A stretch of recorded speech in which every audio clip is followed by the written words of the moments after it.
Yo, happy hump day. No, it's not even Wednesday. Why am I fast forwarding this week? Lucky Lefty Podcast. I'm your boy Shaun Davis. Left will be here shortly. We are brought to you by Onora Whiskey, OnoraWhiskey.com. It is that premium American whiskey, OnoraWhiskey.com. And if you're going to drink, by all means, make sure that you do so responsibly. I have to apologize first and foremost to our listeners last night. First of all, thank you guys that joined us on the primetime show last night. But we forgot to get to a couple of super chats. So, first of all, my guy Truman Dumel, um, he had a super chat said, "Talk about Gerby Lambert and Kedron Young and take your time and preach," which is funny because literally 15 minutes after we got off or ended our show, Kedron Young decided to commit to Notre Dame. And he wasn't scheduled to commit until I think Thursday originally, but he decided to go ahead and make it public. So we'll talk about that, and we'll talk about the 1-2 punch of Kedron Young and Aeneas Williams. And we're going to throw some props in the direction of Deland McCullough. And ask the question, LL question of the day. Do you feel as if Notre Dame is entering a new era for running backs at Notre Dame? Do you feel like Notre Dame is entering a new era for running backs at Notre Dame? LL question of the day. Another super chat from J Perez 5. Hey, are you the kind of guys that can seal the deal or just the guys that can talk about other people sealing the deals? So what is it going to be? Jay Perez, I have no clue. I'm not in the recruiting offices. And, I've been married, been with my wife 31 years and married 25 years next year. So I'm pretty good at sealing a deal and continuing to keep it sealed. And Left, he's working on, well, not working on, just welcomed child number 2 into the world. So I think he's pretty much sealed the deal himself. But as far as recruiting, Notre Dame did a great job of sealing some deals this first weekend. D-Month, Mr. Food Lover, had a super chat. If you bring back 2 past players to help this year's team, who would it be? His 2 were Hamilton and Smith for the safeties. For this year's team, 2 past players. Bryant Young and Justin Tuck. Bryant Young and Justin Tuck. I will solidify that defensive line to make it dominant. I would just make that defensive line dominant. And Tuck and Bryant Young would do that. Yep. So salute. I apologize for not getting to those at the end of the show yesterday, but I wanted to make sure we started this show off with those super chats from yesterday. We appreciate you, LL Nation. We're here because of you, and we're going to keep doing this because of you. Don't forget, YouTube, subscribe. The thumbs up, smash it for us. Helps with the views. And then CFB Nation. We really need you guys to put forth effort to go over to CFB Nation, support Irish Breakdown, but it's all the same company, right? So if you follow Irish Breakdown, you should be following CFB Nation for all of our great content. It's not just us. CFB All American, which is a great podcast. And then you have Ryan Roberts with his Rise and Draft podcast. We need your support. We need the followers of CFB Nation to pick up. We're going to be exclusively on CFB Nation starting in the fall. So once again, it's Apple Podcasts and Spotify. CFB Nation, lock us in for all of our great content. We give you the audio edibles each and every day. It's the Lucky Lefty Podcast. You already know. We spin it different. I wanted to talk left. I was waiting for left, but it is amazing what is taking place with this PGA and Live Tour situation. And unfortunately, it's come to the point where they join forces. Power play by some of the players to go join this tour to try and get some of the things that they wanted. And, it's leveraging, right? It's leveraging. You had the traditional guys like Tiger Woods, calling them traders. It's just for me, left, it's a funny situation, right? Because you knew this was coming, because you knew the Live Tour would never be as popular as the PGA Tour. Yeah, But money just doesn't solve it all. Yet still, $200 million wouldn't be bad either. There's some long money behind the Live Tour, bro. Some long money that the PGA has not been willing to offer. Which is, see, this is what I don't understand. Explain this to me, Lev. Does becoming a business owner make you stingy? The saying is, never let another man count your pockets because you're always going to end up short. So in that situation, they counting pockets. Yeah. So, you get everything you think you're going to get. Yeah. Until you get your own thing. Now, vice versa, going with the same logic, 200 million is 200 million. Yeah. What? Man, look. What? So the PGA is like the NCAA. They're very stingy. That's a good comp. That's a really good comp. Until you say otherwise or fight it, they're like, what's wrong with y'all playing for free?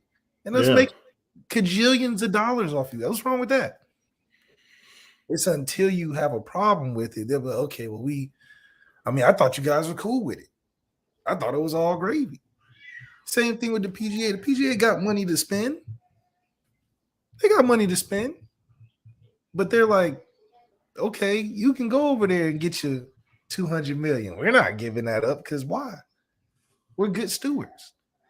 We keep and make money and we give you the pennies. That's just what it is. Now you can go get the bag, but we've been around for a long time. We got the brand, the name, What you gonna leave the PGA? What you just gonna step out of? We got the cameras, we got the fame, we got the competition, the tradition. You can go over there and play in the sand dunes in the desert, get your bag, come back, but you can't come back here. And I think that's just people's torn between, do they want to be famous or do they want to be rich? According to reports, the revenue for the PGA on an annual basis is 110 million. And I'm going to call BS on that. Yeah. Because somebody's cooking the books. That was back in 2022. Now, I'll say this. What Tiger Woods did for the PGA Tour, the PGA Tour should have been jumping at the bit to improve everything for its players.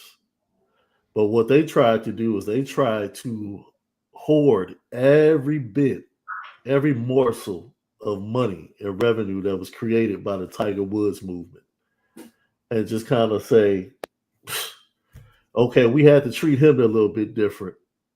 But the rest of you, we going back to the old days. Yeah, look at the NFL. And there's nothing you can do about it.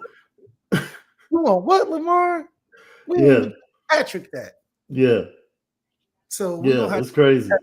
Collude against you real quick. I mean, when you a billionaire, you playing with little pocket change, you like, man, I want to keep this little pocket change. I don't know about y'all. y'all can give them a little $40. We ain't getting no $40. I'm keeping that. But I think it's just when you have your own league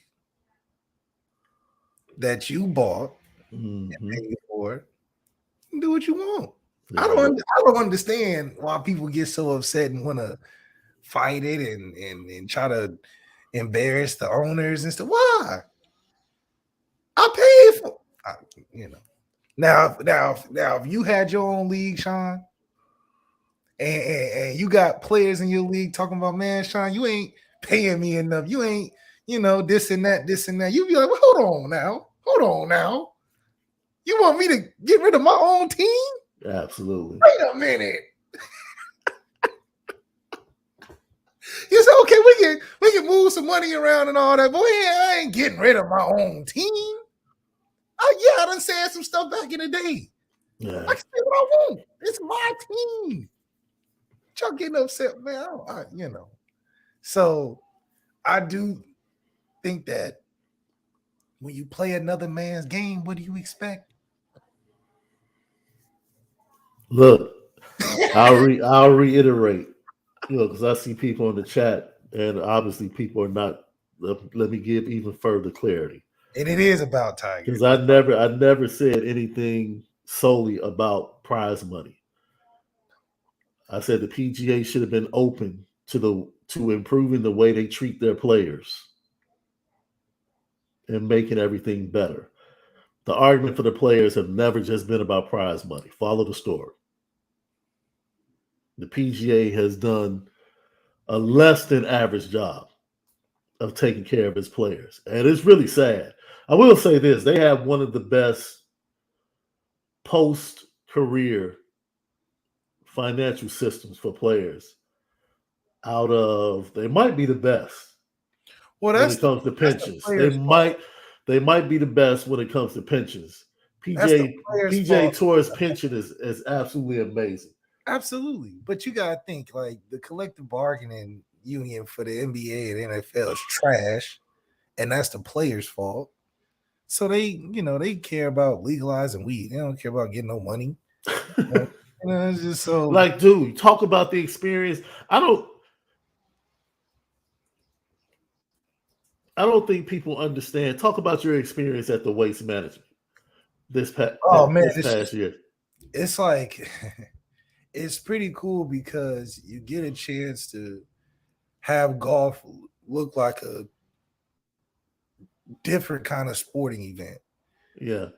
And it's just the rules for golf would never be the rules for football or basketball, ironically. Like, you can openly drink, bet in the air, all type of Kentucky Derby type things that you could never do in a United Center, for instance, or at the Eagle Stadium. Yeah. So just because those two things are different, just like you can openly fight in hockey, but you could get suspended for 50 games in the NBA, it just makes the whole game different. So when you taking the bar scene to golfing, it's lit. Yeah. People just act different. It's just way more comfortable. Now it's hot. Yeah. So it just ramps things up 20 times more. And golfing is kind of enclosed. So there's a bunch of people in a small space. So that makes it feel like, crazy. Just like how you can't do the same things in golf like you can in tennis at those stadiums. It's just like, imagine a rowdy tennis arena. The rules are all different. You're supposed to be quiet during golf. Rules are all day yelling and screaming. Just imagine Serena playing in Clemson Stadium with the fans and stuff. Right. That's exactly what it just throws you off, because it's like, y'all supposed to be golfing. They over there yelling at the golfers and stuff, making reactions to the putts like it's a football game. Absolutely. So it's just the mix of two crazy things, I guess. It does throw the players off a little bit because they play into it. They'll boo you. Just imagine golfing. You already mad you missed it, but they piling. You're like, yeah, you suck. Yo, it's crazy. when you talk about that left, it is something that most people don't identify with, but you need to identify with, right? Is that money? I think Changes. the love of money is the root of all evil. You know, I like money, but I like seeing it in my account. Let me tell you the worst day for me every month, bro. When that apartment rent on the first out there in LA hits, You just get sad, man. it's the work, man. Get sad. I know I get angry. I get angry. I get Start angry. start looking up with CPNs right That's away. bro, that's a day. That's a day that I do not converse with my daughter. I'm like, man, I don't even want to talk to you today. Because I have done so much for you. And I don't even want to talk to you today. I don't even want to talk to you, bro. Don't even call me. Don't text me. And definitely don't ask me for anything. Don't dare not ask me for any. Daddy, can you? No, just not today. give me a Just give couple. me into tomorrow. Give me a. Hit me Give up tomorrow. charge my battery. Jeez. So this, I can break this now. I can break this now. Well, my wife and I just made this decision left, and we can break this news. I will be next June. I will be a part-time California resident and a part-time Illinois resident. That's right. Right. So we're looking for spots right now. So left is about to give me the do's and don'ts. Right. So you're So gonna change your name I'll to give you some SD2 places. Coast? I'll give yes. I'm basically gonna come back here when I have to go to spring practice. That's You right. know, in the spring and then in the fall, I'll be here for those months, and then for the rest of the months, more than likely, anytime I have to do anything with ministry, I'll be here. And the rest of the months, so we'll be doing a lot of live shows. We'll be doing a lot of live shows together starting next June. That's right. Hey, we say SD2 Coast, not two mics, two coasts.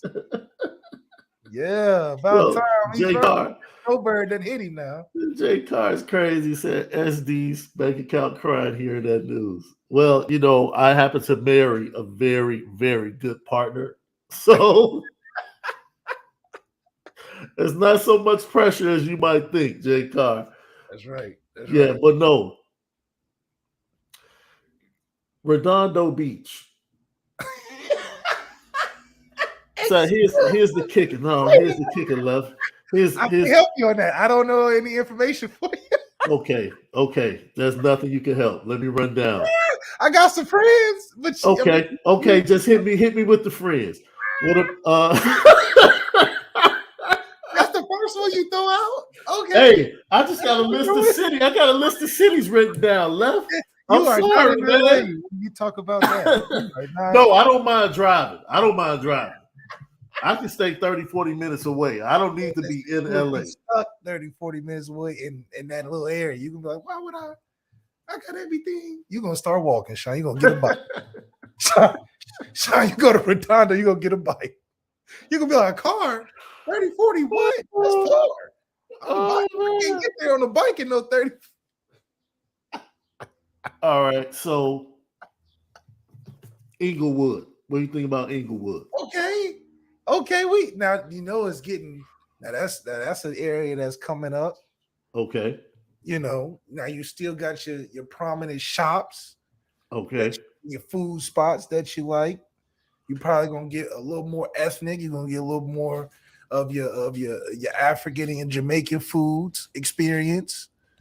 But you're also gonna get your mix of your soul food and nice spots over there. I spent some time in Inglewood the last time I came out there, and I went to my boy Nip's sister's.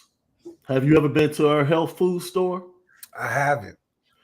She makes her protein shakes with eggs. Probably wouldn't go. No, it was absolutely amazing, Left.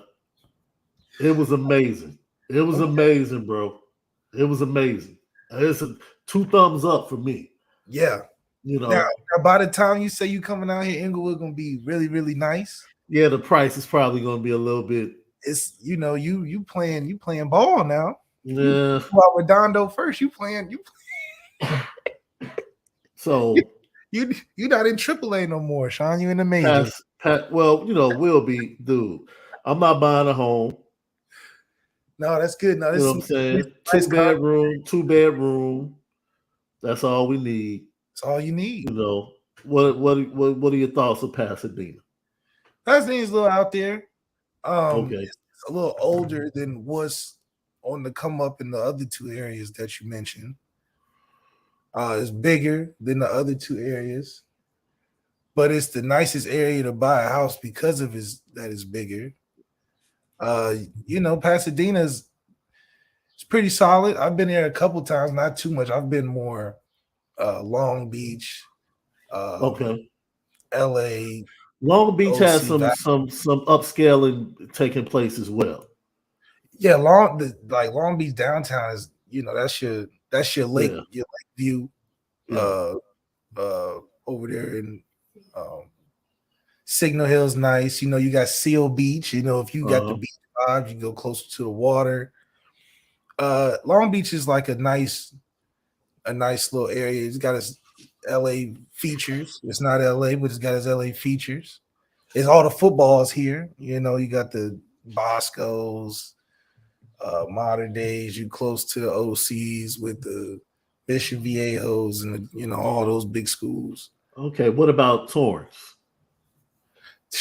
Man, Torrance is real smooth. Okay. Very smooth. I like Torrance a lot, but you like in Vernon Hills over there. Okay. Everything Vernon Hills got is like Torrance. Okay. So it's like you can be over there, it's cool, but you out there, you by yourself. All right. What about Irvine? I got two more for you before we switch over. Hey, listen, Irvine is like what you would expect California to be. Just man, Irvine's beautiful, top notch, close to LA, but far from LA enough.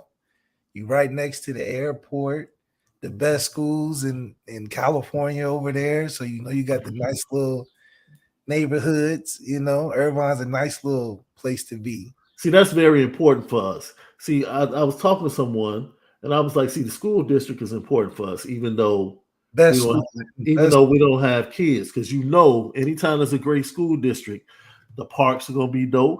Oh yeah. Now you talk about park. Yeah, your parks everywhere. Yes, sir. Palm Beach, Yeah. Torrance, Irving, are just man. You're gonna spend a lot of time out there just because it's just so nice. And then you got to think the weather closer to those areas. I'm wearing long sleeve and sweatshirt damn near most of the year, and it's cool though because it's like you can layer a little bit, but it's hot enough that you're not. Oh man, it's killing me. I'm feeling pretty good. Yeah, I got a resident USC fan, Roger Dodger, said Irvine is like the Brady Bunch. Yeah. It's cool though. It's you got it over there. You can eat the great. You get your Earth cafes, and you're gonna be trying some leafy greens. Okay. Now see one of my high school Avocados. You'll be avocado man. One of my high school classmates and good friends is actually an attorney in the San Diego area. Oh well, you down there? I mean, that's yes. I told him. I said, no, I can't move that far. You a I beach? can't. Yeah, I can't move that far. And then Anaheim area, that's too far for me. Yeah, it's like a satellite spot. You know who's trying to get me to come to the Anaheim area? Oh, Rex. Oh, okay, yeah, it's a cool little. That's what Rex Fluker's like. No, dude, just man, it'll be great. It's cool, but it's just like you satellite. You would never go to LA. I'll tell you that. You'll be like, no, I'm good. For what? Like for what? Yeah. You wouldn't be as interested if you was in Irving. It's like cool. I go to LA. Boom, I slide to. You'll be more active. But once you get to Anaheim and anything past Long Beach, you're down there. You're an Orange County guy. So now, man, start wearing the khaki shorts with the long sleeve button up. That's gonna be his fit. The long sleeve button polo with the khaki shorts. Yeah, with the loafers, you're gonna forget about J's, because you're gonna be like, J's they just don't let my feet breathe the right way out here. I gotta hit the loafer game. Yeah, with the shoelaces is not even shoelaces. Yeah. Oh yeah. You have lotion feet, Shaun. That's what you're gonna get down there. Lotion feet. Lotion feet. Like you Lefty podcast. So starting next year, man, we have to start looking for LL Studios out there, bro. That's right. Oh man, that's gonna be huge. You gotta look for LL Studios out there, bro. Gotta call Tyler Perry, see how he did it. Try to copy the format. Oh man. Matt Racky said SD going to get a chopper, be like your boy Arnold Schwarzenegger. Get to the chopper. Yeah, you're gonna be thinking in that mindset though. Just fly over there real quick. Hey man, you know, it's amazing how things happen, man. Baby girl, she'll be done. You know, I'm like, yo, I'm about to enjoy myself, man, because I'm gonna tell you now. Have you ever been sick and tired? I think I'm sick and tired of Chicago, bro. That's right. I need something else. Yeah. I need a little more sun. Yeah. And the last time I came out there, you and Sid kind of spoiled me, bro. You know. Sid showed you a good time, I'm telling you. You know, I'm on rooftops looking at the Hollywood sign for lunch and dinner. Yeah. And then I'm hit the studio or something, you know. Yeah, you telling you going SD2 Studios. SD2 Studios. I like that. So Left, we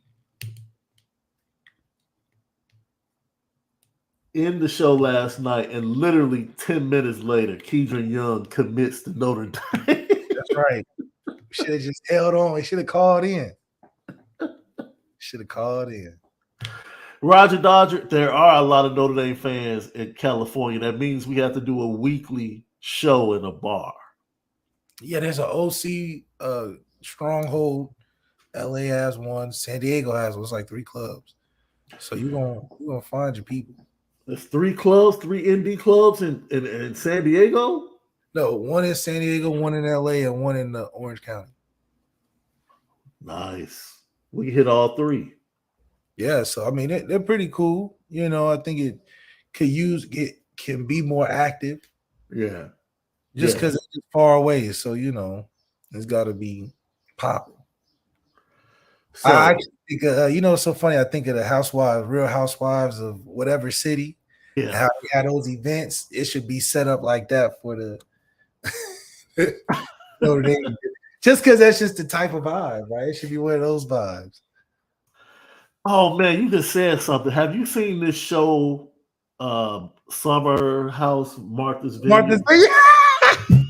Left. What? Left. Come on, man. Wait a minute. Okay, we're about to get to these 2 running backs, Aeneas Williams and Kedron Young. I promise you. Left. Look, man. I don't know how I started watching it. Left. Let me tell you something, bro.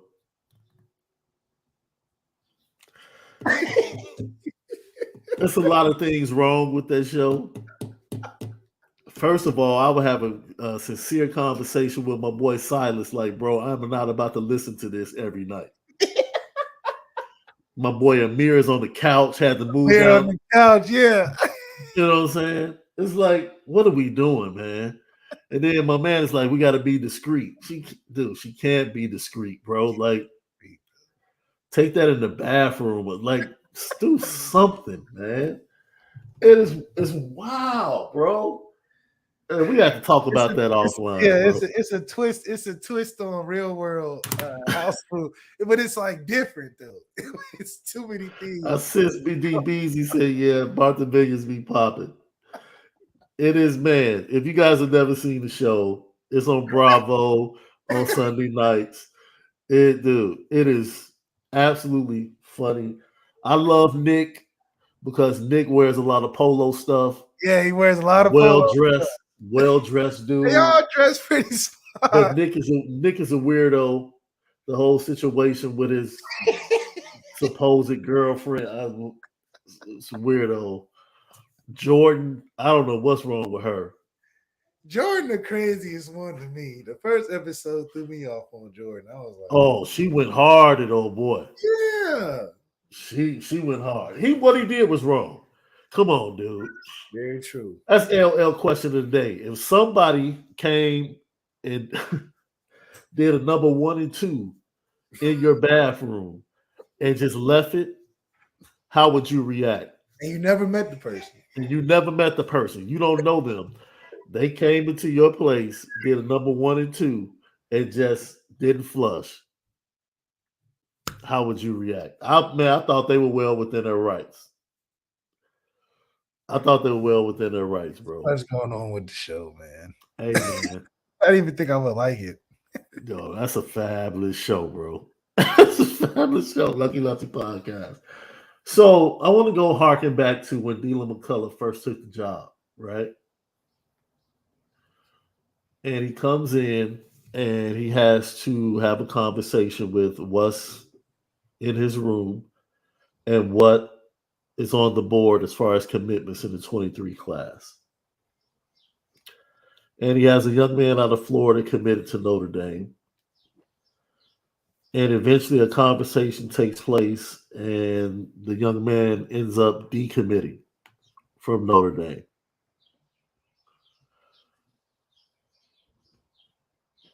At the time, a lot of people felt like it was disrespectful. I'm sorry about that. It was disrespectful the way it was handled.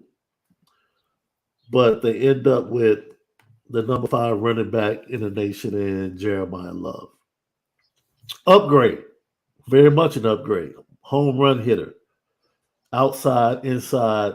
Man, the flexibility to catch the ball out of the backfield. His ability to make people miss. Definitely an upgrade. I said this last night. Best running back combination they've recruited probably in the last 5 years. And I limited it. I limited myself to 5 years when I said that. It might be more. Well, I'll say this. Aeneas at the time, I want to be fair. Aeneas Williams at the time of his commitment to Notre Dame, because he committed early, was recognized as the number 1 all-purpose back in the nation.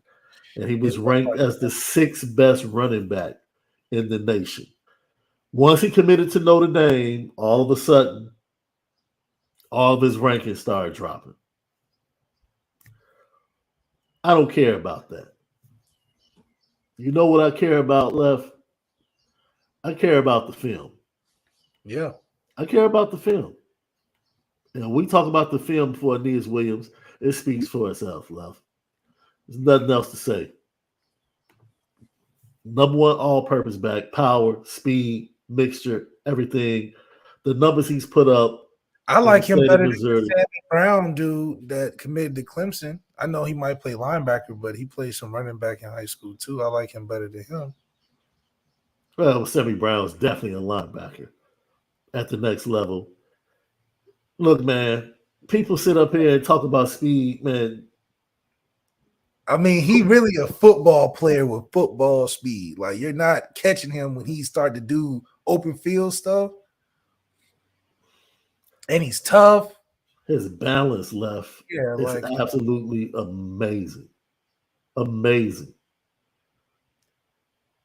Hey, he's like the one running back I told you about that we played against in the championship game last year that I said it was racist. He didn't have an offer. He played just like this kid. He just was a great football player. Like, I couldn't explain it. Yeah. Obviously he may not be the fastest, strong, whatever, but he's a great football player. He can just, when you play football and you've been around the game and stuff, some guys you can just tell, okay, just put him out there. He's one of those just put him out there guys. And he just makes crazy plays, does crazy things like Chris Borland. I compare him a lot to Chris Borland. went to my high school, played at Wisconsin, was a Big Ten freshman All-American, great Wisconsin linebacker, but running back in high school, I thought the man played like He-Man. He was just, could do it all, could punt, could kick, could catch out of the backfield, had the best routes. He was just super big. I didn't know how he was big, did gymnastics, just one of those type of freak athletes, Compare him a lot to that guy. And the kid's great. And I think that we found a fit. When you talk about fit, he's not like Aldrick. He's not like Logan. He's not like any of the running backs we have, but can start easily. And be a great compliment in a running back room that's a community where, he may not be the running back. He can be a slot. Yeah. He could operate what Kyron did well as playing slot and running back. He could be a great slot like Kyron was, and we can put Aldrick in the game too. We can put another running back in the game too. He's what they wanted Chris Tyree to be and Avery Davis to be. He's that guy right now. He's an all-around player. So I do think that we found something that we could use as a different type of a Michael Mayer sounding board. I love the fact that he splits out and is just a natural pass catcher and route runner, bro. Exactly. Look at that. That's up over 2. And he has the instinct to run inside of the box, run routes that are quarterback friendly. Yeah. He's not just running the run. He's running looking for I'm running the space because I know how to do it. I'm a good football player. Run screens very well, So I think a guy like this is something that's a huge piece that you can build around, whereas we're building around Michael Mayers and Tyler Eifert's. You can build around this kid where he's like an Eifert impact on the outside, but you can put him at running back too because he's his natural position. And I think that'd be different for a guy like Jared Parker who wants to do a lot in the pass game, but stuff like this, he makes the pass game a lot easier, and you can get the ball to a lot more players when you can just turn and hand it to him, turn and throw it to a screen, and it can JT can play well off of that. You're not putting JT on the reverses. You're putting this kid on the reverses. JT can run a route. You're not going to see third and ones, fourth and ones. You give it to him on the end arounds and the trick plays and stuff like that. That's the kid you go to. So it's going to be great for a guy like Sam Hartman. Oh, no, he's not going to be there. But it's going to be great for a guy like CJ Carter to develop with in terms of that being your easy check down, a good check down to be looking forward to. So I think it's a good fit, and we'll see how he plays well with others. Clearly he's a playmaker. I'm telling you, people in the chat, look up Chris Borland. I wish he would have came to Notre Dame, but he's just a great player to play linebacker, running back, but can do it all. So, I know he's going to be a good impact, and even on special teams. Hell, you're going to see him he may be a gunner one game. Punt returner one. He could do it all. So, good pickup from us. And who cares about these rankings? We know they hate on the rankings. They even hated on Keon. He dipped in the rankings when he was committed to Notre Dame. And as soon as he could, right.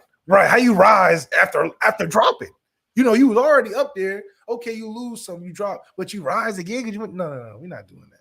So we know it's a sham over there. And I love Steve Wilfork, but I hope it wasn't him. That was a sham job. But good. You can doubt our players all you want. But we put kids like this in the NFL.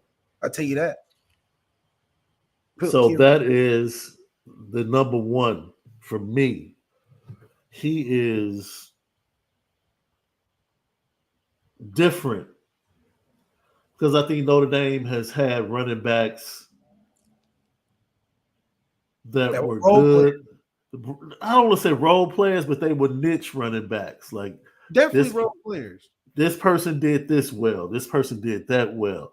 It's been a while since Notre Dame's had a running back where you're like, yo, this dude all around number one all-purpose back in the nation. And he is. Kyrie became an all-purpose back once he got to Notre Dame.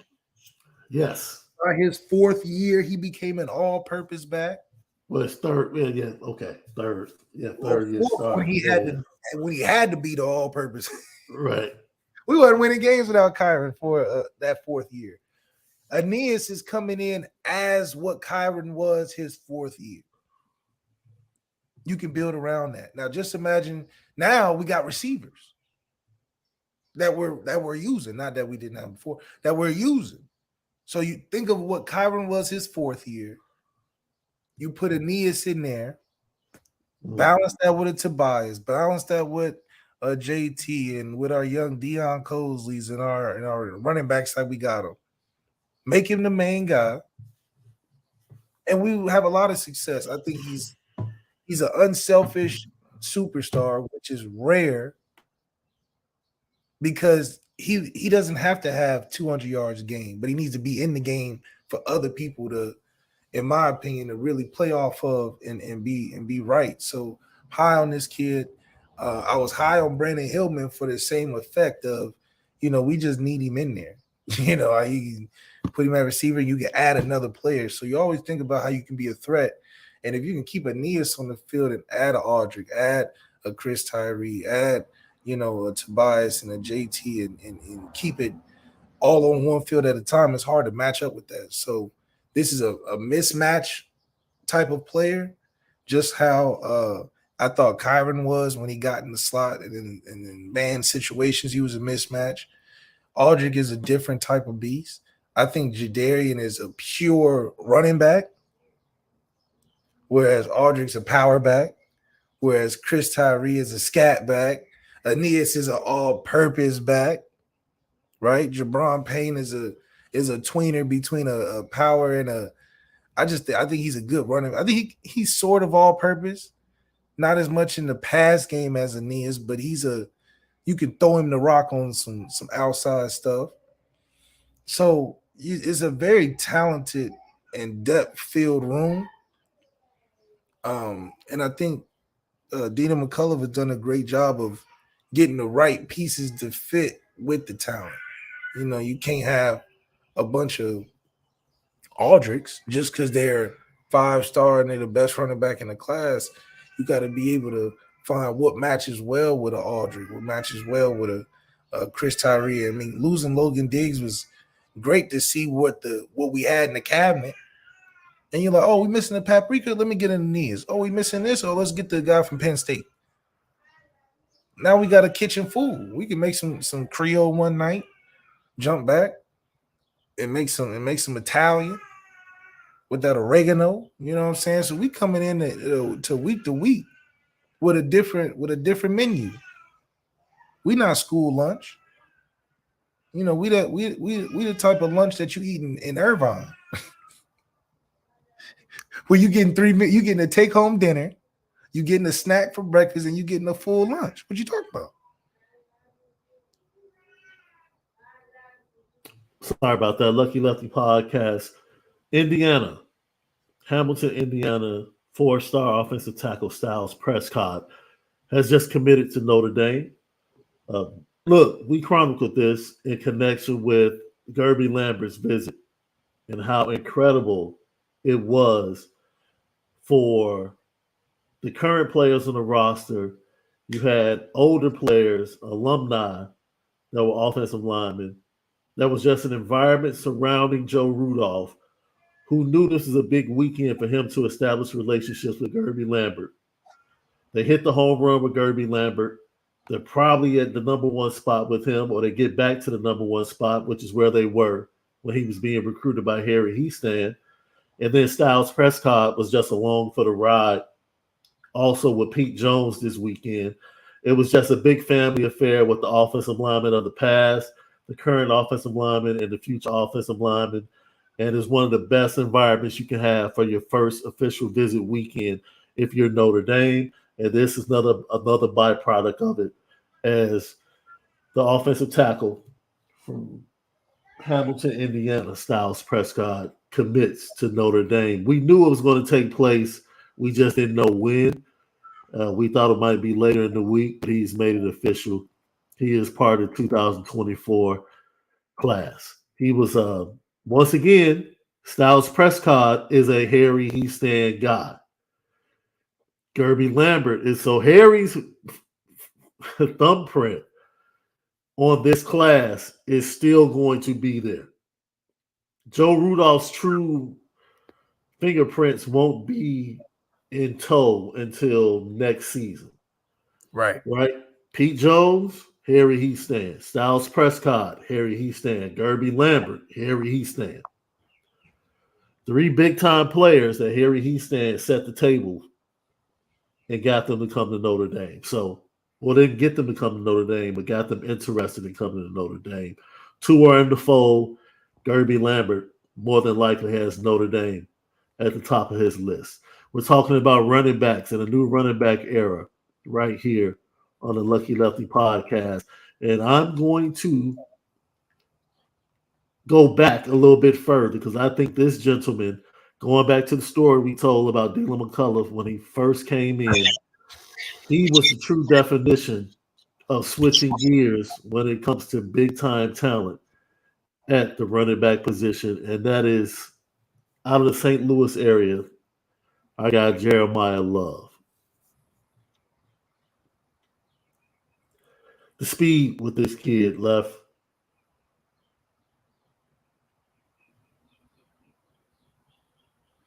Definitely can bend the corner. What you love to see a guy that can bend the corner and can finish these type of runs. Usually people bend the corner and get tackled by the safety or something. It's a kid that can get around the corner and still make it happen, which is the point of why you want to outflank the defense, because those are the weakest tacklers and defenders.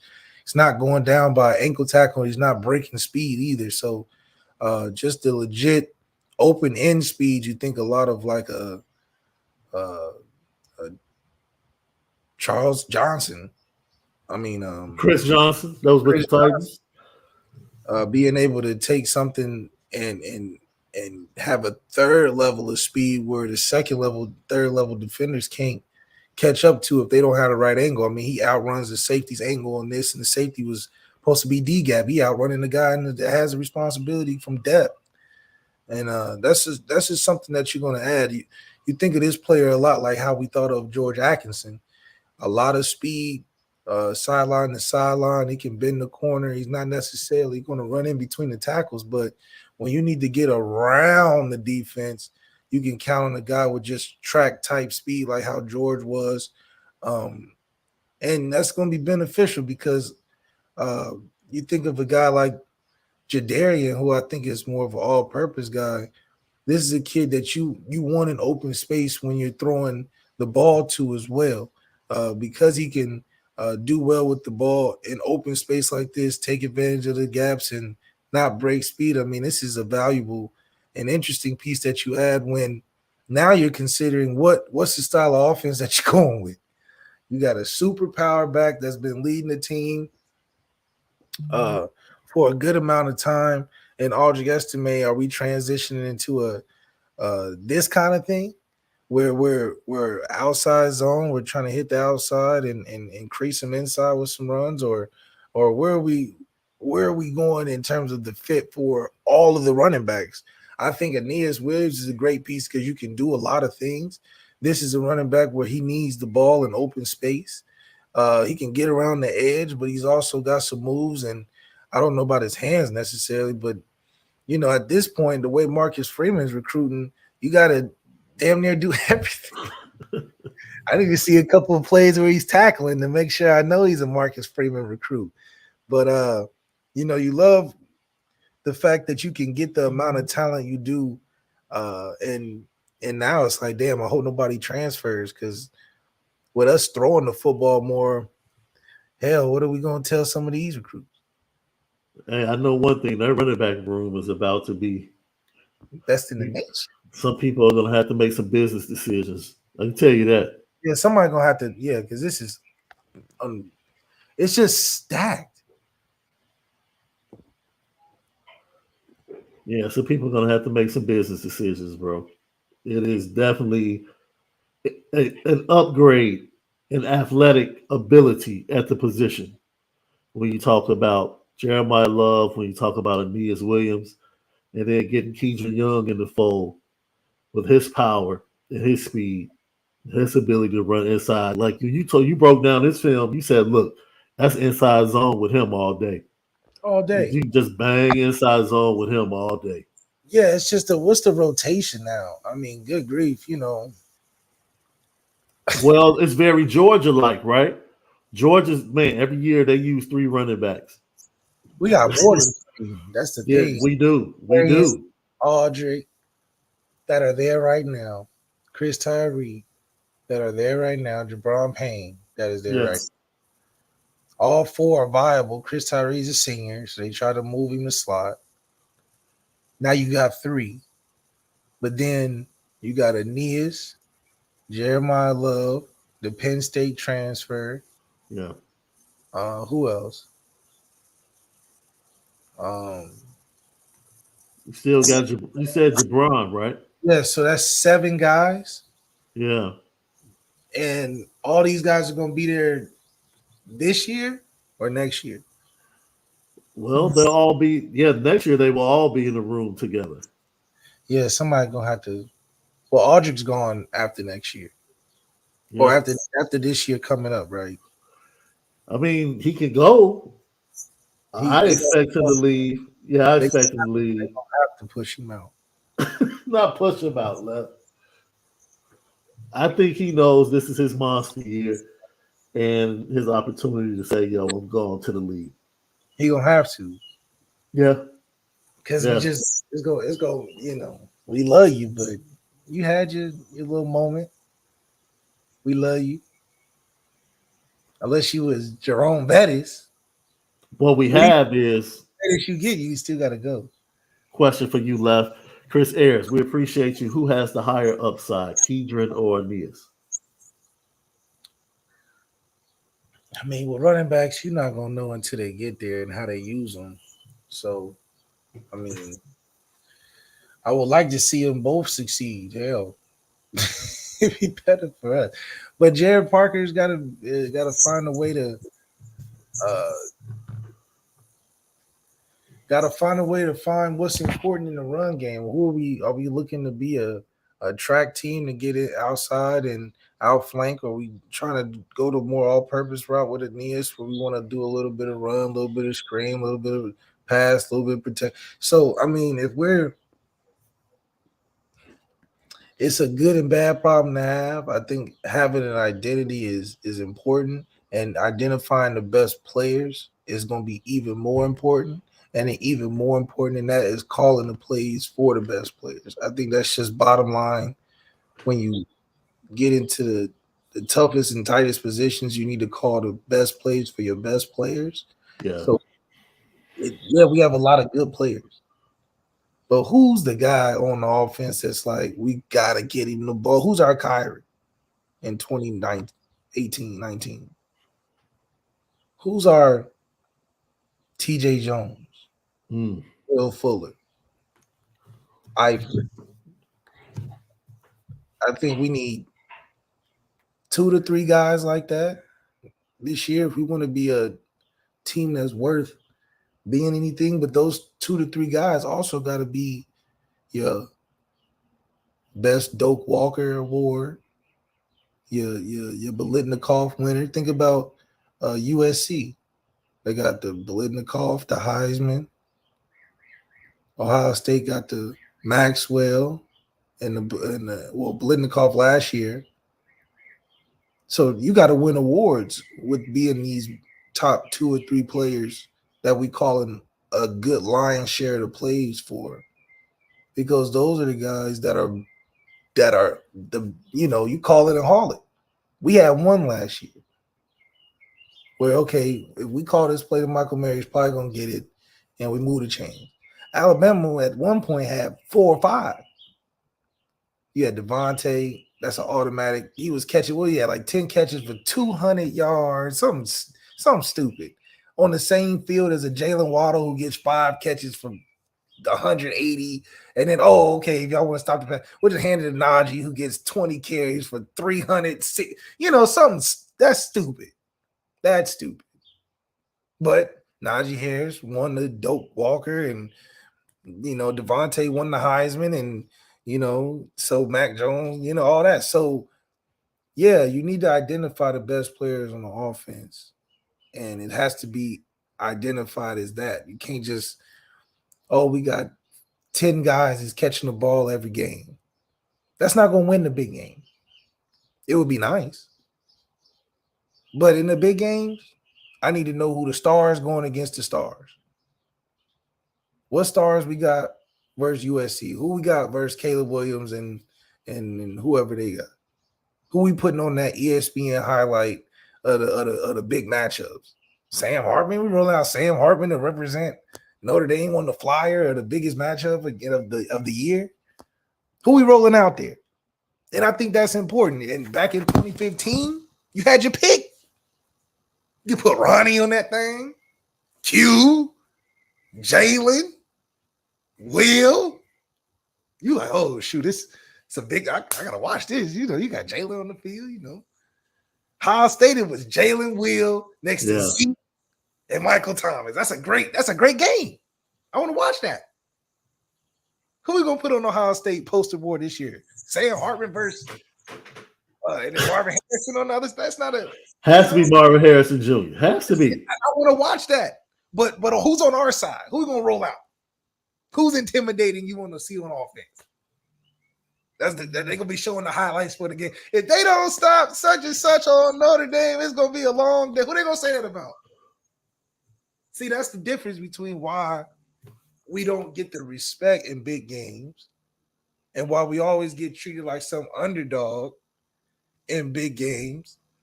Because you don't think of one individual player that's not a lineman or a tight end for Notre Dame. How many times they didn't use Michael Mayer's picture in big games? I'm like, golly, is that the only guy we got?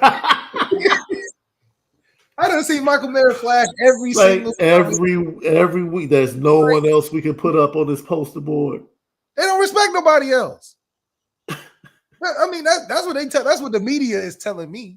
They're like, damn, who can we put on here that looks compatible with who their team best player is? Our team's best player got to be on the poster. We need one of those guys. That's why identifying the best players and calling the plays for the best players consistently matter. Ohio State, I'm telling you what they're going to do. They're throwing it to Marvin. I would. We don't need to watch film to know that. But Ohio State got to watch film and be like, what are they going to do? They got Audric, but he ain't I wouldn't call him the best player on the team. He's a big part, but Tobias is pretty good, but I don't know what we got to worry about Sam Hartman. He ain't been there before. So who's the player? That's what hurt us against Trevor Lawrence in the Clemson Nets. It was Trevor versus who on the other side. And in the game, it was Trevor versus nobody on the other side when he wanted to take over. You said the Clemson Nets, bro. The Clemson Nets. We beat Clemson Tigers with DJ. That was a great classic game. That was a great matchup, two great teams. But when they got their Barry Bonds back, and then it became the Clemson Nets. It was Trevor versus the Clemson Nets, and Trevor beat us with his backup. Literally, it got close. Trevor was like, you know what? They can't tackle me. I'm not only going to run you guys over, I'm going to just bomb on you. So let me ask you a question. Let me ask you a question. Who is that guy for? Okay, we know who that guy is for USC. We know who that guy is for Ohio State. The running back is that guy for Clemson, right? Who's that guy for Alabama this year? The way they talking, one of them freshmen, Jackson Haynes or Caleb Downs, where they talking, but you know they are talking about Caleb Downs like he's about to be the next Ed Reed, bro. Taylor or something, right? Yeah. So if that's just because they freshmen, okay, but listen, I'm not worried about Alabama. They always pop out with a top player, like you're like, oh, who they had this guy in the tank. So Alabama, Georgia, we ain't right now. They're cool, but when you talk about everybody else, they have a star player. Sam Hartman, as much as I think he's important, he cannot be the poster child for these big matchups. Because But he is current. But he is standalone. I'm not intimidated by that. But Sam Hartman on a great team, okay, that's a fight. Okay, we got something on here. But you put him next to Marvin Harrison on the NBC highlight prime time, like, we're gonna win, but damn, we don't got nobody they trying to highlight other than Sam. That's why we need that to be highlighted in the season game. I need to be like, damn, Tobias gonna be a threat. He had 3 touchdowns. Man, look like you just felt like they just leaned on Tobias. Who have we ever leaned on that wasn't a tight end at Notre Dame, even including running back? The last person we leaned on at Notre Dame that wasn't a tight end was a quarterback, and that was Ev, maybe 2012, and that was in combination with Ivor. Other than that, was committee by everybody. We had a good little running game. You know, we threw it a little decently amount, some solid. And then it became the Ivor show, and then it went to 2015. We had the team, and right. After that, it became a bunch of by committee again. You know, Ian Book show. So we need a star player. You know, even on defense, I think Benjamin Morrison. I feel good to see Benjamin Morrison on the highlights, NBC with his 7 pick highlights and expectations and all that, because that looks good on the poster. I can believe that. Yeah. Okay, I'm a little okay. I might not throw it their way. You know, they're gonna do him justice on them highlights. They're gonna have something to talk about. One of the top corners in the country leading the deep. Yeah, that sounds good. I like that. Offensively, we don't, you know. So that's the story I want to see. I think we still have all the players though to have a team that can score a lot of points and do good things. But at the end of the day, superstars win championships. Lucky Nothing podcast, bro. What you just spilled is like the unadulterated truth. And it goes to Alabama was. You're right.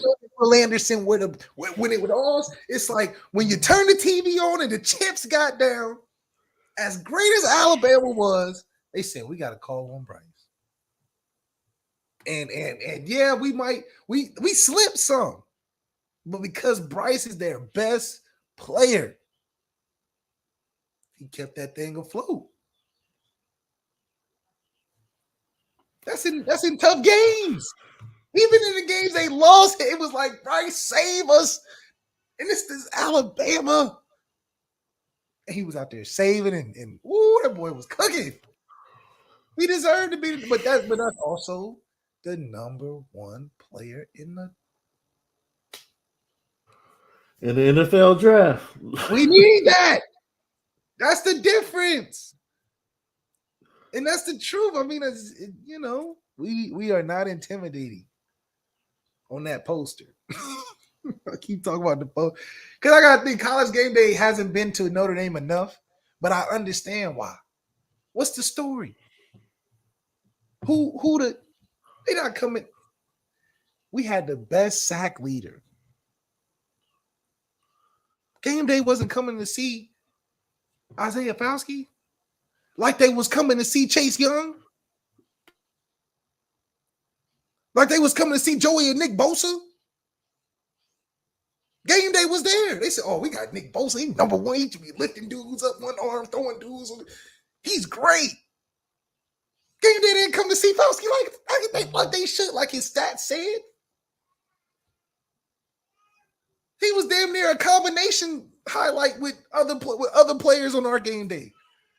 Well, I got Isaiah Fowski. So we get on ESPN for throwing a touchdown. Hell, it wasn't even, and the catch was so crazy. We need that. And to go along with what Lef just said, when we come back, we're going to talk about even more disrespect towards Sam Hartman.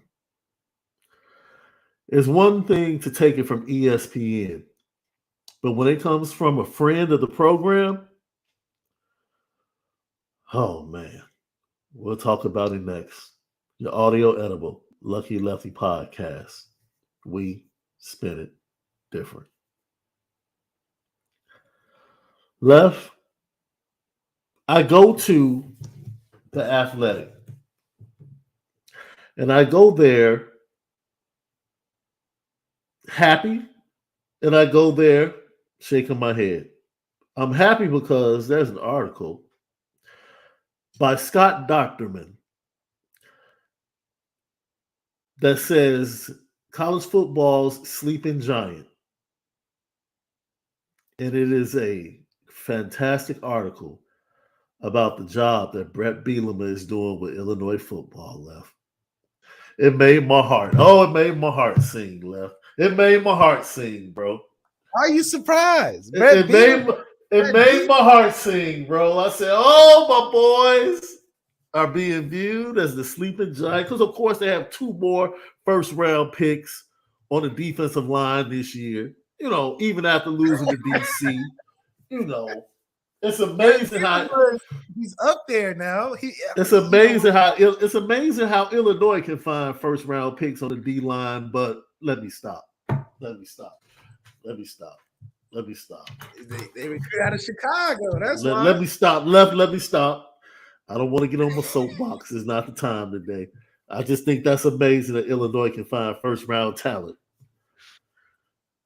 Homegrown. That's why. Homegrown. Yes. So, Lucky Lefty Podcast. Subscribe on YouTube. Hit the thumbs up. CFB Nation, is very important that you lock in on CFB Nation on Apple Podcasts and Spotify for all of our great content. You already know, home of the misguided passion, we spin it different. I want to steer you in the direction, Irish fans, college football fans of the Athletic, and Bruce Feldman, who's a friend of the program. Bruce Feldman's been on with us multiple times now. They decided to do their own college football quarterback tier. There seems to be a general consensus on Sam Hartman and where he falls, bro. And it's quite surprising. Tier 1. Now, Tier 1 for Bruce Feldman and Stuart Mandel, who helped him write this piece, is a little bit different than the ESPN piece because they only have one quarterback in Tier 1. And that's Caleb Williams. Like, that's it. He's that dude. Tier 2, Drake May and Michael Penix Jr. are Tier 2. Let's respect the Michael Penix. It's okay. Tier 3. All right, I know this is where you're about to go in, so once I read the list, I'm going to just let you have the floor. Tier 3, Jaden Daniels out of LSU, Frank Harris out of UT San Antonio, KJ Jefferson out of Arkansas, Grayson McCall out of Coastal Carolina, JJ McCarthy out of Michigan, Bo Nix out of Oregon, Michael Pratt out of Tulane, and Devin Leary out of Kentucky.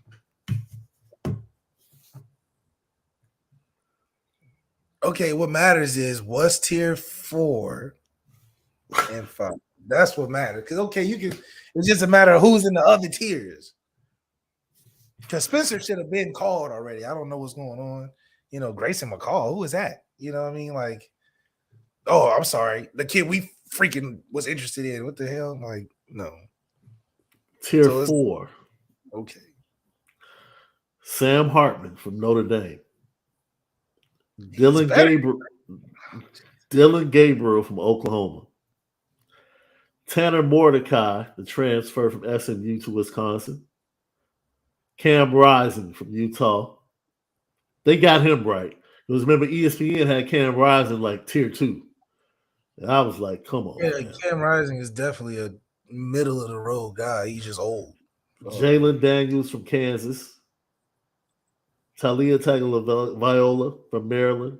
And Jordan Travis is tier 4 from Florida State. Oh, they did Jordan Travis wrong. Now, they did say in their analysis. But he got more to prove.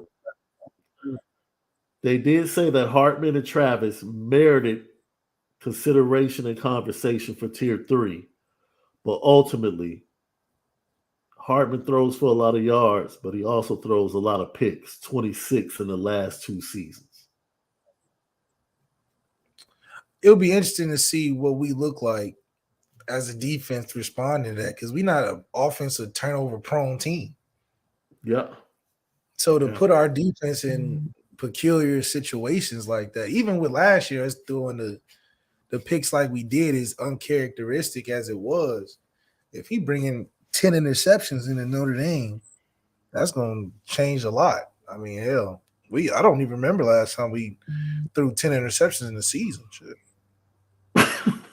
What? Tyler had in the season? We ain't 7 thrown the season. Yeah, we ain't thrown. I mean, but Tyler had what, 7 in like 3 games last year? I think Brandon had more than 10, but he ended up getting pulled for that. You see what I'm saying? So, yeah, Brandon got pulled for having more than 10. So, I wonder what they're going to do with Sam. If Sam rolling, Sam averaging 13 a season? 13 over the past 2 seasons. Hell. He got to outweigh that with like 40 touchdowns. It's just amazing to me that, once again,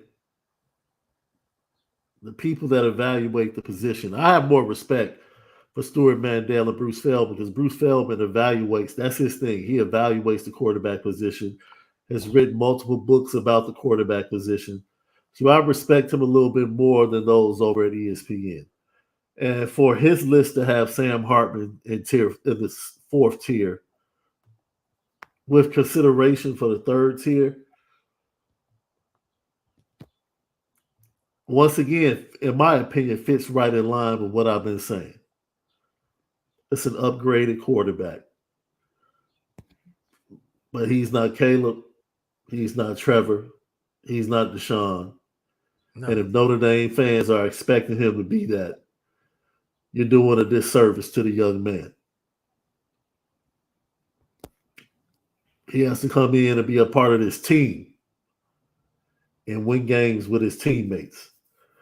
Because I don't think he's not an aircraft carrier as a quarterback. No. So we need him. Oh, heck yeah, we need him. We need him. That goes without saying. But we definitely are not.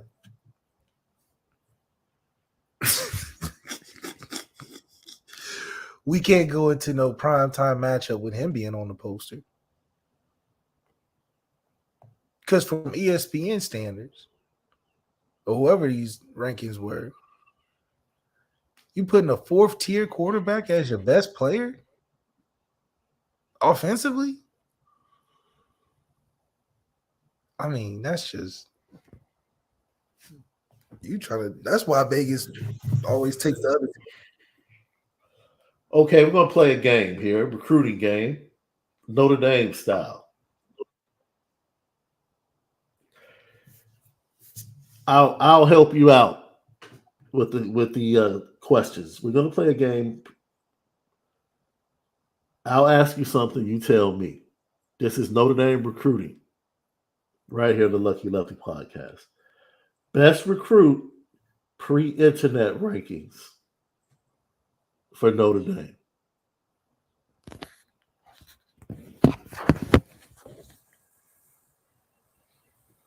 On the team now?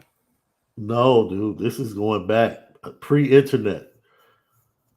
So I'll tell you right now, it has to be Aaron Taylor, because Aaron Taylor was like Mr. Everything, like number 1 lineman in the nation, highly touted, comes in right off the bat. It would have to be somebody like Aaron Taylor. It would have to be someone like Bryant Young. Oh, this is pre-internet? Pre-internet. Best recruit. Best Notre Dame recruit. On what standard? On a hype situation? Yeah, dude. Because technically the best in Notre Dame history would be Manti, right? He wasn't. Internet, pre-internet. Oh, so you saying I thought his story was what? I mean, obviously he was hyped and ranked and all that, but still, like, um,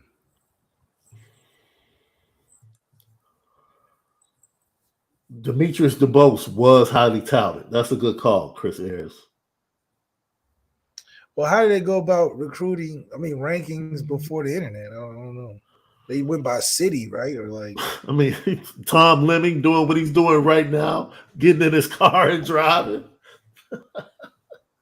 I remember USA Today put out the top 10 players. That was back in like 2000s.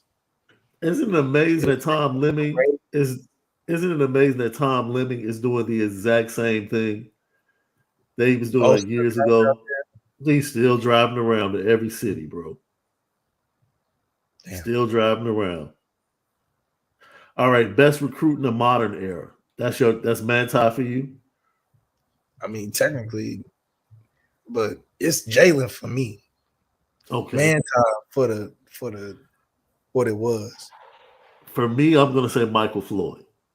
I remember his recruitment. That was huge. You could go Clausen as well, because when Clausen decided to go, that was huge. I think people wouldn't say it only because of his end of his career there, but going in, it was like he couldn't do no wrong. But who was hyping that? You know, you got to look at who was doing that. Most influential recruit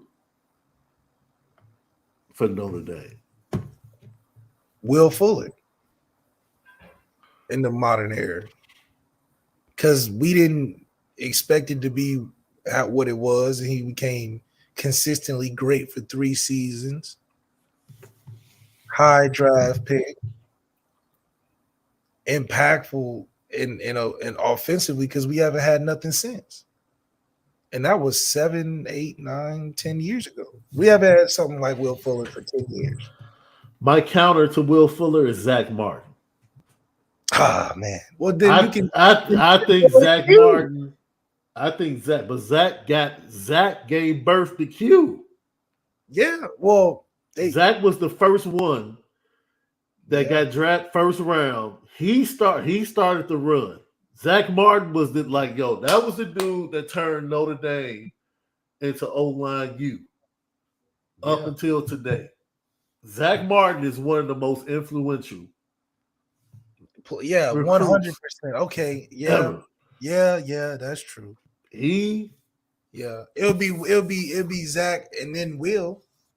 Will got to be top 3 recruit because of what we still don't have for this long. It's not a record, but it's a understanding. It was Rocket, and then it was Will. Yeah, Rocket, and then Will, and then Michael Floyd a couple years. But that was it. We ain't had nothing since Will, and it's going on 2023, 24. Now, you don't have to answer this, bro, if you don't want to. You don't have to answer this. The biggest bust. The biggest bust in Notre Dame recruiting. What is considered a bust for college recruiting, I guess? I see. I have empathy towards injuries.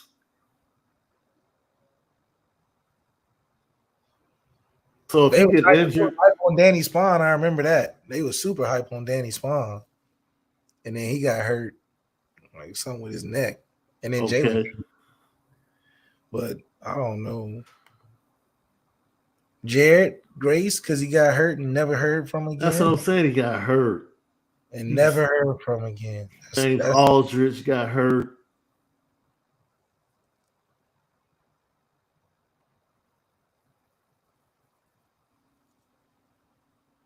I got one for you. Devontae Neal. No. You think so? Only because he was the number 1 recruit and Gatorade Player of the Year.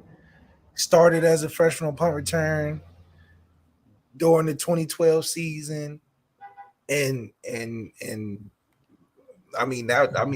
was a forced thing by the coaching staff for a top recruit that it didn't pan out? Mike McNair was a running back from out in California who was supposed to be that dude back in the 90s, bro. Never really panned out. I guess Gunnar Kiel. Well, he didn't stay. He still was a bust. Even when he left, he still was a bust. He was all right. He ain't one of them. He ain't one of them. You know, them kind of guy careers. He had a nice little what do you call it? Oh, Dane Chris. Dane Chris absolutely was a bust, in my opinion. I'm sorry, bro. Well, you throw all of them in that bucket, then. I'm sorry. You can throw all of them in that bucket if that's the case. I'm sorry. Every time I watched that 2010 Michigan State game, Michael Floyd should have had like 5 touchdowns. He's just wide open all night. He was just bombing it. Oh, he's throwing it in the ground, overthrowing it, throwing it short when he's 5 yards ahead of the defensive backs. Yeah. Yeah.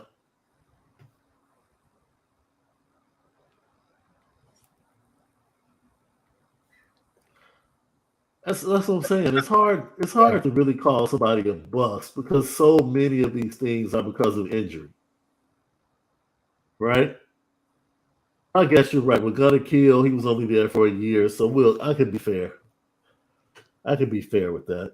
You got to look at it from the perspective of how the coaching staff felt about the players, because that's ultimately, I think, what determines it based on how the coaching staff forced you in there. That's why I said Devontae Neal, because they played him before he was ready based off the hype. Okay. All right.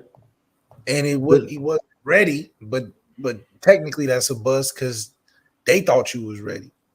Okay. Let's see. But Best kind of like, who knows? It's like Tyler Buckner. Is he a bust at Notre Dame? Injuries, man. That's what I'm saying. Best developmental story. This is a good one. A guy that was I would throw Owusu up in there. CJ. Yeah, I would throw CJ in there. To become a 3rd round pick running back from not even playing running back. All of the defensive ends from all of the Mike Elston defensive ends. Oh, Ade. Throw all of Ade. Jonathan Bonner. Dude. Yeah. Khalid Kareem. Yeah, everybody Mike Elston got, basically. except Lewis and Tuitt. Except those two. Romeo, Julian, both of them in the league. Yeah, everybody that Elson had except Tuitt and Nix. Sheldon's still playing. But Sheldon was coming in. Jalen Alien, yeah, Sheldon was kind of like 4-star, high 4-star coming out of the nap. Yeah, and except Jerry. Jerry was good coming in. Jerry Tillery was good coming in, absolutely. One could say Harrison Smith. I don't think people thought Harrison Smith would be the player he was at Notre Dame and then turn into the all-pro NFL player. Okay. That he's been. So his development would probably be a surprise to people. Hell, Ian, the greatest winningest quarterback of all time. I mean, you have to give some credit to Ian. Matthias Farley, he's still playing. Man, no, he's still playing in the league. While I was biggest surprise while I was playing. Yeah, guy still playing is Matthias, without a doubt. Without a doubt, he might be the longest vet right now outside of Zach, because Will retired, Eifert retired. Mm-hmm. Yeah, outside of Zach is Matthias as the longest Notre Dame player. Yeah. Maybe Sam Young, if he's still in the league somewhere. All right. Last but not least, the one that got away. It's easy to say Randy Moss. Duh. Over Peyton Manning. And the Peyton Manning thing, yes. Randy Moss and then Peyton Manning coming in a close second. No, not Peyton Manning as a close second. I'm saying it's not Peyton Manning as number one. Because Peyton Manning wasn't that great at Tennessee. Yeah. Yeah. So not the one. I mean, Peyton Manning, if he was the Colts Peyton Manning. Yeah. But I would say Randy Moss or Allen Iverson. Yeah. Allen Iverson was in there. It's always surprising to hear who was about to come to Notre Dame, but somehow didn't because of some crazy. But they was like, "Oh yeah, I'm about to commit to the next day," and then inspiration or something crazy happened. Brian, dude, B. Drisk told me this crazy story of how Luke Kuechly wanted to come to Notre Dame. Oh yeah, well, because he went to Boston College, of course. And they chose, and the guy they chose over him, I was like, "What?" Was like some non-Luke Kuechly. Let's put it like that. It's always somebody. It's always someone. Dang, Luke Kuechly would have been tough. Luke Kuechly at Notre Dame? He would fit great with Manti, Jalen. He would fit great. Owusu. I'm trying to think. Is there anybody else recently? Somebody that got away? Well, I mean, yeah, you could say Keon Keeley, but he hasn't played a down yet. So we don't know what he's going to become. Not recruiting Caleb is a crime. Like, not even having interest is a crime.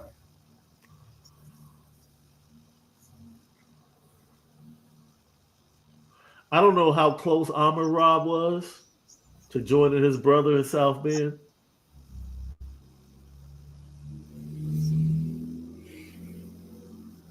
You said what? I don't know how close Amon-Ra St. Brown was to choosing Notre Dame over USC, but that's interesting. I don't know. Myron Rolle had Notre Dame in his top 3 before he went to Florida State. I believe that. That's a great conversation, though. The ones that got away. Hey, I would say Ezekiel Elliott. I don't know how serious he was. No, he was serious, but until we told him on the visit we want to make him a corner. Well, there you go. You can throw Zeke on that list. Yeah, hell yeah. Leave it up to Brian Kelly. Yeah, we want to turn you into a defensive back. We missed out on the 10s? The 10s era's best running back was Zeke and Saquon. Well, Zeke really. Saquon Absolutely. Last year. Absolutely. Zeke. So the best running back in the 10s was Zeke. Yeah. Damn. Well, Zeke and Derrick Henry. Sorry. Can't forget about Derrick Henry. That's interesting, Left. Yeah, the best running back in the 10s is Zeke and Derrick Henry. That's crazy. Yeah. Saquon had 1 year.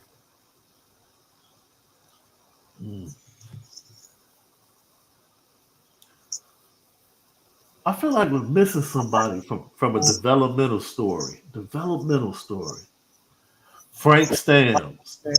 Frank Stamms was a great dude. Frank Stamms ended up being the sack leader on the 1988 national championship team.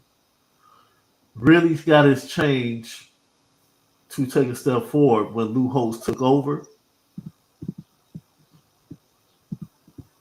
And then ended up playing in the NFL, bro, for multiple years. Damn. He's a great developmental story at Notre Dame. Yeah. That's a great story. And heck, there are so many players that started off playing one position under Lou Holtz and ended up playing a totally different position.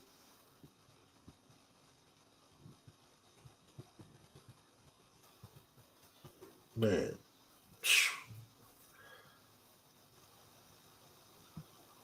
Lilo Galante, Ty Isaac was a sucker. He was always a sucker. Oh, yeah. I remember that. He had no heart, bro. That was my class. Yeah, I could have told you about Ty Isaac. He went to Michigan, right? He went to Michigan first, and then ended up going to USC, transferring out to USC.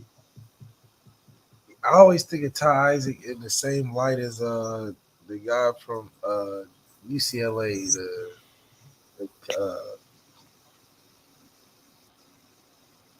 the running back from UCLA that just got picked up.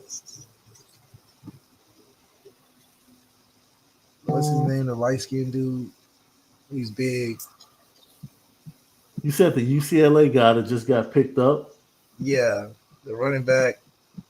He was big. He was big time. Oh, the one that just got drafted that transferred from Michigan, Charbonnet? Charbonnet. He reminds me of Charbonnet. Yeah.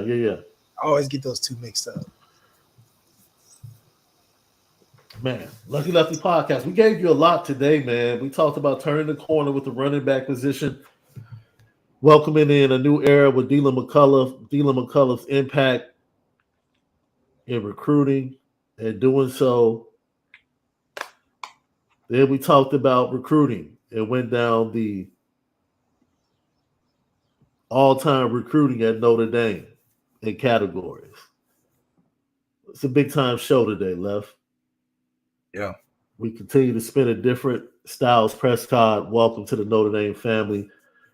The young man out of Hamilton, Indiana, right outside of Indianapolis, committing to Notre Dame. So now we just wait to see if Gerby Lambert can pull the trigger. Bronte Johnson finishing up his visit. Notre Dame sits in a pretty good place. They sit in a pretty good place. Now they just have to seal the deal with the big dudes. That's it. And Kedron Young. Kedron Young commits to Notre Dame last night. Lucky Lefty Podcast. Great show, Lef. You know what time it is.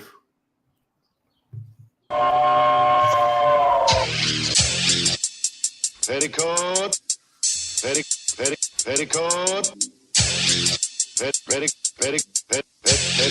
Petticoat Junction. It's time to get petty. Oh, we did a good job executing.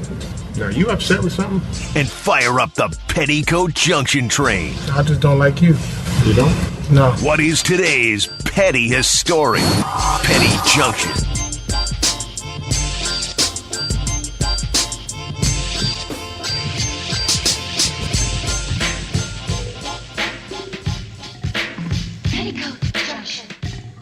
Petty Junction, petty stories of the day brought to you by Onora Whiskey, OnoraWhiskey.com, that premium American whiskey, OnoraWhiskey.com.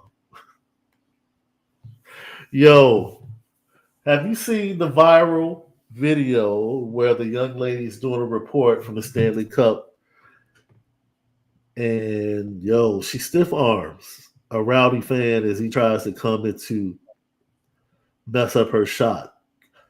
I want to pay homage and honor to her, dude, because she stayed on point, stiff-armed him, and never missed a beat in her reporting.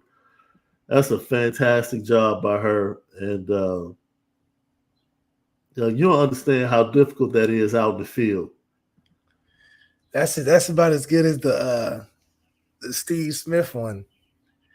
When he was like, when these players bump into me, they're not going to be playing either.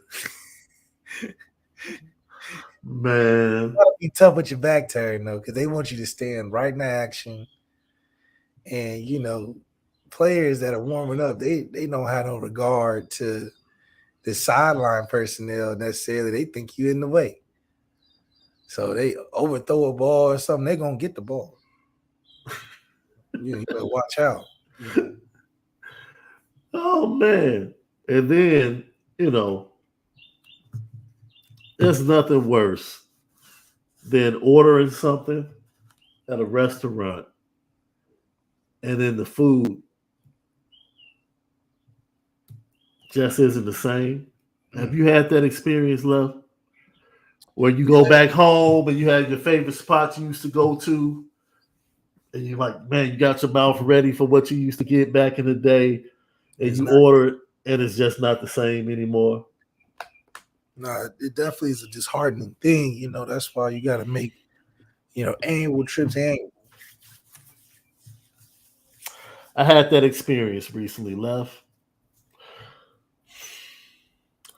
I've been doing really well with my diet. And I tried to go get me a 6-piece from Harold's. They ain't frying it like they used to. Man. I don't think the grease is flowing through my veins like it used to, Left. Oh, it's not tasting the same. It's not tasting the same, my brother. Yeah, your taste buds and flew out to California. They trying avocado toast and stuff now. Yeah, avocado toast, California rolls, all that type of stuff. Leafy greens, all type of purple and blue vegetables you never heard of. Man. Yeah, man, I'm telling you, you're going to drop the car, you're going to get a bike. It's not even going to be no sport bike. You're going to get one of them leisure bikes just to pedal on the beach. You're going to be something else, man. SD2 Coast, 2 studios. SD2 Coast. You're killing me with that, but I think I like it. I like it. Shout out. I got to put Keke Palmer on the petty train. Keke Palmer was on the, I think it's called the Terrell podcast. You know, Terrell, young guy, very charismatic, interviews a lot of people in the industry. And on this podcast, she had the nerve to say that Claire Huxtable was uppity.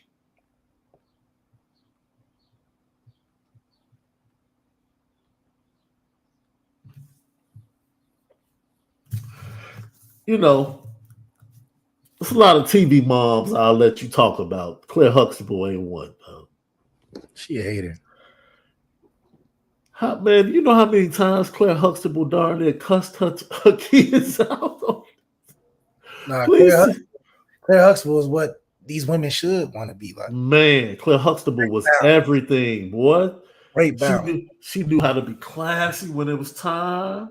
It's because she wasn't a goofy like some of these people out here act. Absolutely. She can laugh, but it's gonna be a proper laugh. It's gonna be a proper laugh, dude.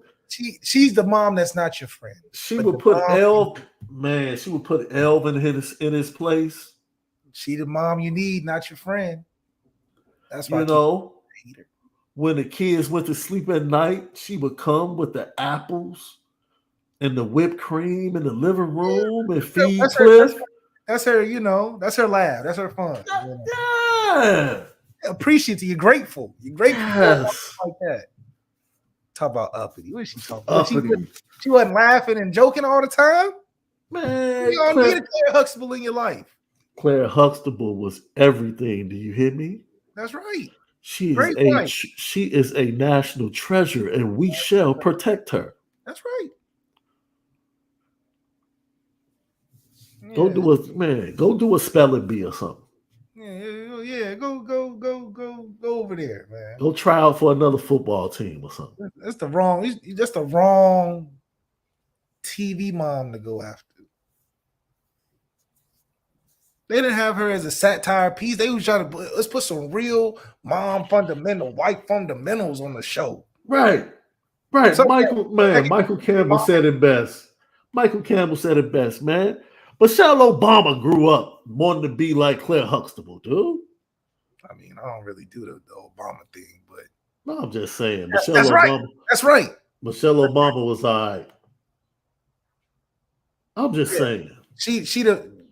Listen, Claire Huxtable is the mom that could get the generation back on track. Yes. Them the type of moms that can fix the problems that's going on today. Because they're gonna be accountable for the kids. Yeah. That's it. I protect Claire Huxtable. I protect D from Moesha. Yep. She'll always be protected by me. But Tasha from Power, no. Oh no. We send her to the guillotine. You can send her to the guillotine right now. Just send her to the guillotine. Mary J. Blige from Power. Nah. Some of the worst mothers in this era. Those are type. Wait, those are probably the type of mother she likes, though. Yeah. Those are the type of mother she You likes. probably like a Monet. You like Right. a Monet. She want to be Diana. That's all it is. What you think? What about Raising Cane's mama though? See, that's a tweener for me. Because I like her. I think Rock. You talking about Rock? Yeah, I like Rock. Rock is everything. I like Rock. Even though she got tough love and she don't make all the right decisions, I like Rock. Hey. She's different than Tasha, different than Monet. She different. I like Rock though. Respect. Rock, all right. Yeah.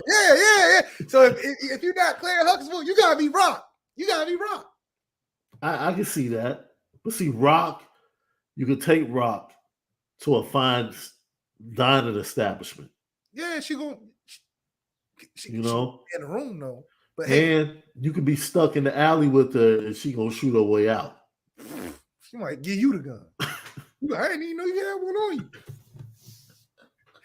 Here, you need this. Oh man, yeah, man. Let's protect our TV moms, man. You know, low key, another TV mom I liked back in the day.